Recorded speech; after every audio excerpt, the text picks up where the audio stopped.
I'm reading from my memoir. The title of the book is I Sang in My Chains, and the chapter I'm going to read is chapter 1. I had just turned 40 and felt free for the first time in my life. But I was also penniless and with nothing tangible to call my own. No home, no husband, no children, no money, no job, not even the prospect of one. I had walked away from my past with no idea what lay ahead, heaven or hell. Because Len, one of my older brothers, had offered to give me a car if I came to get it from him in San Francisco, and because my sister Rita had given in to my pleading that she come with me, I borrowed money for a plane ticket and flew from Wisconsin to California. That day in January 1984, the sun was shining brightly as we gathered around the breakfast table at my brother's house. "It's all gassed up and ready to go," he said. "It has a few idiosyncrasies, but basically it's a sound car." "I'm just thrilled to have wheels," I said. I had never owned a car before, so for him to give me his old one was a godsend. Since I was living on borrowed money, I was grateful not to have to spend any more than I had to, a car being a major expense. Rita looked across the table to where our niece Laura was busy doodling. "What are you drawing there?" "It's the car," she said, grinning. "Annabelle Farter." We were shocked to hear language like that coming from the mouth of a 10-year-old. "Excuse me," her mom said. "What did you say?" Laura giggled. Len glanced out the window at the 1971 battle gray Mercury Marquis station wagon parked in the driveway.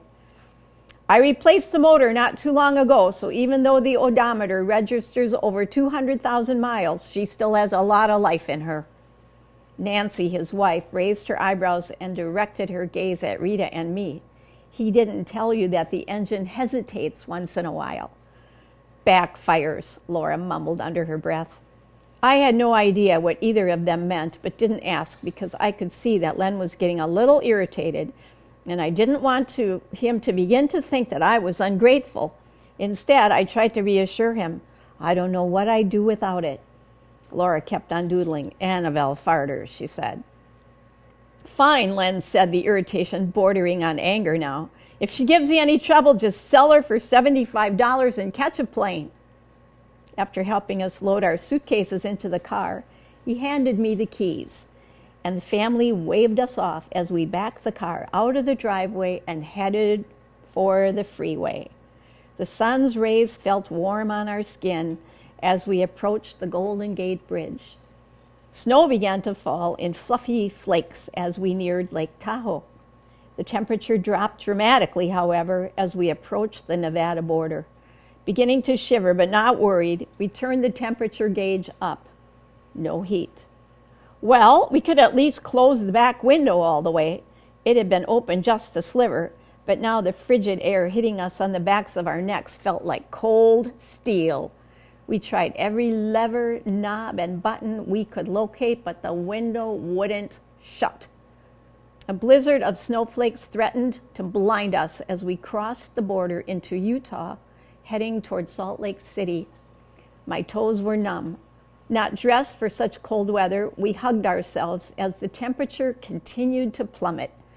Since there was no shelter or relief to be had across the Great Salt Flat, we pushed on into the darkness, trying to distract ourselves by singing along with Sheena Easton on the radio. "When you come back around after painting the town, you'll see I'm almost over you." Both of us knew how that went. The guy would dump a woman one day and be off with another the next. But when those romantic flings had wrung themselves dry, he would come running back, expecting the jilted woman to welcome him back with open arms. But she would tell him. She would let him know that it was too late. She was over him. Of course, the truth was that she would never be over him. Not entirely. We both had experiences like that. Like the vocalist, we were getting on with our lives too, almost, trying, determined. So every time the song came on the air, we cranked up the volume. The weather report came on as we crossed the Wyoming border. With the wind chill factor, it's minus 65 out there. Don't go out unless it's absolutely necessary. Just a few minutes of exposure could be fatal. The announcer took a deep breath and exhaled into the microphone. It's cold out there, baby. In fact, the state has just set a new record.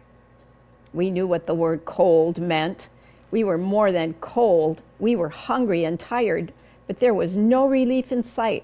No restaurant, no motel, no grocery store, no gas station, no shelter of any kind for miles. Nothing but snow and ice. Rita gripped the wheel hard against the wind that threatened to blow us into a wall of rock. My neck is killing me, she moaned, rubbing it. Adding to the tension was the uncertainty of when we would hit the next patch of black ice on the road. I'll drive for a while, I said. We jumped out and raced around the car as fast as we could to switch places. Then it happened, in the dead of night, on a deserted freeway, the temperature at a record low. The car stalled. As if matters could not get worse, I stupidly coasted off the highway, coming to a stop on the open range. There we sat, looking at each other. If we stay here, Rita said, we'll freeze to death. As if my brain had gone numb along with my limbs, I asked the question for which I already knew the answer. What should we do? She was beyond the stages of denial, anger, and fear. She threw up her hands in resignation. Hitchhike, what else? To the freeway and held up our thumbs. A car zoomed by as we stood there, my blood running cold. Another car whizzed by. A few seconds later, an 18-wheeler Jake braked. The growling, exploding sound of the engine releasing compressed air was frightening but welcome. Thank you, Jesus, I prayed silently as we hobbled up to the truck, barely managing, even with the help of our arms, to get our legs up the widely spaced steps into the cab. Inside, however, it didn't look as if we were about to find salvation when Rita, nudging me, directed my attention to an enlarged color print of a naked woman scotch-taped to the dashboard. I blinked and suppressed the urge to gasp. Rita turned to the driver, a burly man with an untrimmed beard, a cigar planted between his lips, and large, hairy hands. If you're going to rape us, she said in a pleading voice, will you do it where it's warm? Rape? Did she say rape? No, dear God, no, I prayed inwardly. I know I've done wrong, but I don't deserve to die like this.